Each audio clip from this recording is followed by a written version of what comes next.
Dear friends, in this tutorial, we will study the working of a transistor. Let's recall the basic of transistor biasing. Now in this figure, we can see how a PNP transistor and a NPN transistor is basically biased when we want to use the transistor as an amplifier. Let us consider the emitter-based junction. Emitter-based junction is just like any other PN junction diode.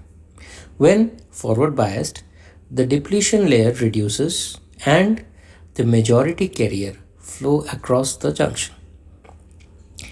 In this case, holes are in majority and electrons are in majority in the base region.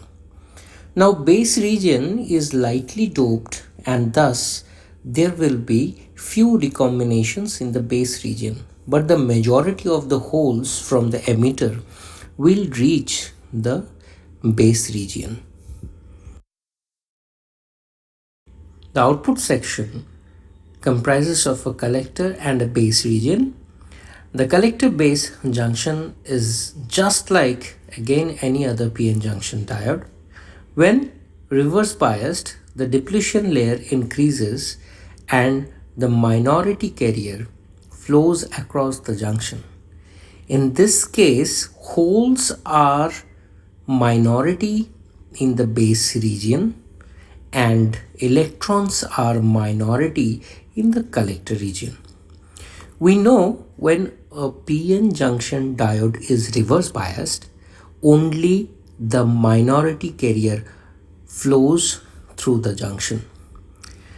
Now the doping level of collector region is between the base and the emitter. The emitter region is always heavily doped with respect to the base and the collector. Let us say when both the junctions are biased. We know emitter region is heavily doped with respect to the base region. When the forward biased is applied between emitter and base junction, it injects a whole current into the base region. Few holes are lost due to recombination at the base region. Now, the collector base region is reverse biased, and we all know only minority carriers flow in the reverse bias junction. Hence, the holes reaching the base region are now minority but in large numbers, and they easily cross the junction and reach the collector region.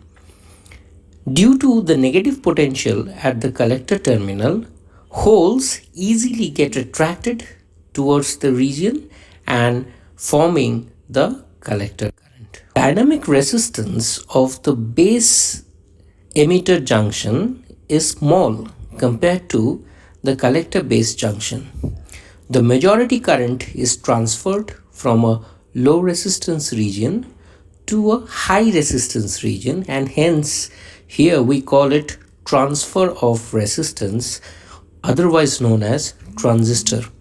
Also, we can see that the current comprises both the carriers, and hence we call this bipolar junction transistor. To conclude, in this video tutorial, we have seen the emitter-based junction biasing with the understanding of majority carrier movement. We have seen the collector-based junction biasing with the understanding of minority carrier movement, and we have seen the carrier movements and how the current conduction occurs in a transistor when both the junctions are biased. Thank you very much for watching the video, and if you like the video, do not forget to subscribe iNet Tech Talk. Thank you very much.